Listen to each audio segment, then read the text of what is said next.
আজকে কি দিয়ে লাঞ্চ করেছি সেটাই আপনাদের সাথে শেয়ার করতে চলে এসেছি। So hey everyone, welcome to my another blog.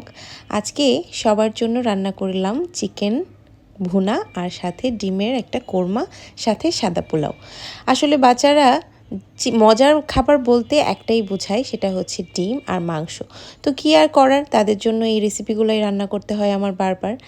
যদিও এই রান্নাগুলো করতে সবসময় ভালো লাগে না, কিন্তু তারপরও তাদের খাওয়ার তৃপ্তি দেখে মনে হয় যে না, যাই হোক, ওরা খাক, আমি দেখি, আমি রান্না করে দিই। তো সেই কথা অনুযায়ী আজকে ওদের জন্য রান্না করলাম হচ্ছে চিকেন আর ডিমের কোরমা। আর এদিকে লাল গেঞ্জি পরা যে ছেলেটাকে দেখতে পাচ্ছেন, সেটা হচ্ছে আমার ভাগ্নে, আরেকটা ভাগ্নে, মানে আমার হাজব্যান্ডের বড় বোনের ছেলে। ওর নাম অমিত। ও এসেছে ওর মামার বাড়িতে। তো 3 ভাই, আর এইখানে হচ্ছে ওদের একমাত্র বোন মিঠি। তো মিঠিকে নিয়ে ওদের 3 ভাই বোনের ভাইয়ের হচ্ছে যত জল্পনা কল্পনা, ওদের ভালোবাসার শেষ নেই।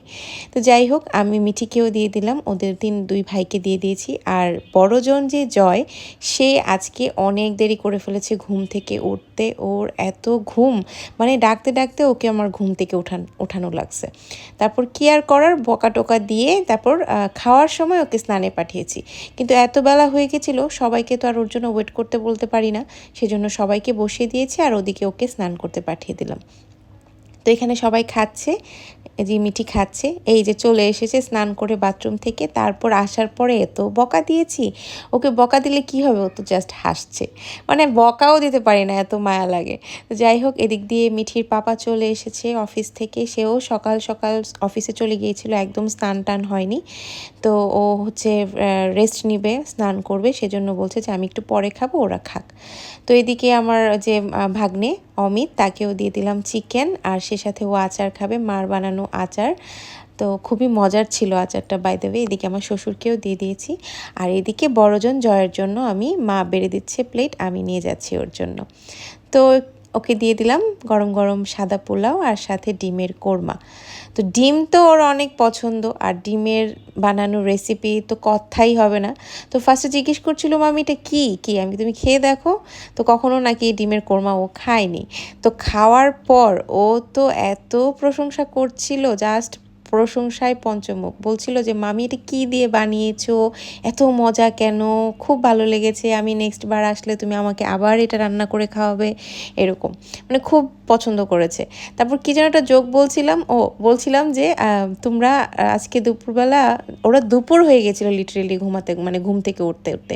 তখন আমাকে বলতেছিল জয় যে মামি তুমি আমাকে ডাক দিলা না কেন।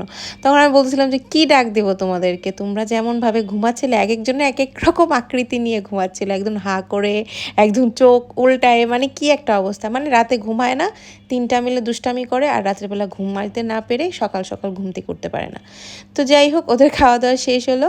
তারপর হচ্ছে আমি আমার হাজব্যান্ডকে দিয়ে দিলাম, ও হচ্ছে খাবে। তারপর আমিও আমার জন্য নিয়ে নিয়েছি। বেশ অনেক দিন পর আমি ডিমের কোরমা বাসায় রান্না করেছি। বাই দ্য ওয়ে, রান্নাগুলো আজকে আমিই করেছি। তো ডিমের কোরমাটা সত্যিই অনেক মজা হয়েছিল। এটার মধ্যে স্পেশাল কোনো মশলা ছিল না, শুধু বাদাম আর দুধ দেওয়া, আর সেই সাথে মিষ্টি মিষ্টি একটা ভাব ছিল, জাস্ট অসাধারণ লেগেছে। কিশমিশ দিয়েছিলাম, আর আমি সেই মিষ্টি মিষ্টি ডিমের কোরমার সাথে নিয়ে নিয়েছিলাম ঝাল ঝাল বোম্বাই মরিচ। মানে দুইটার কম্বিনেশান এত মজা ছিল, তা কি আর বলবো, অনেক টেস্টি লাগছিল। আর পেটে ছিল প্রচণ্ড খিদে, কারণ প্রচণ্ড বেলা হয়ে গিয়েছিল।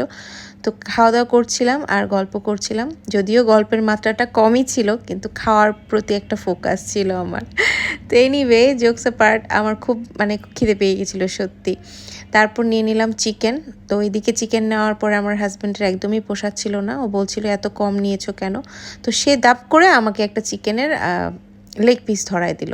এটা কোনো কথা? আমার আসলে কি বলবো, ডায়েটই করা হয় না ওর জন্য, বেসিক্যালি আমার ডায়েট করা হয় না। ও আমাকে খাওয়াবে, নাহলে ও খাবে না। বুঝি না আসলে, এত মানে কেয়ার করে, সত্যি বলে বোঝাতে পারবো না কি পরিমাণ কেয়ার করে। তো খাচ্ছি, আবার এদিকে বলছিল যে তুমি ভিডিও করছো, তাহলে বলে ফেললো যে আমি তোমাকে চিকেনটা, আমার হাজব্যান্ড আমাকে চিকেনটা খাওয়াচ্ছে। মানে কি একটা অবস্থা, মানে ফোকাসও চাই, আবার আমাকে ভালোবাসাও দেখাচ্ছে।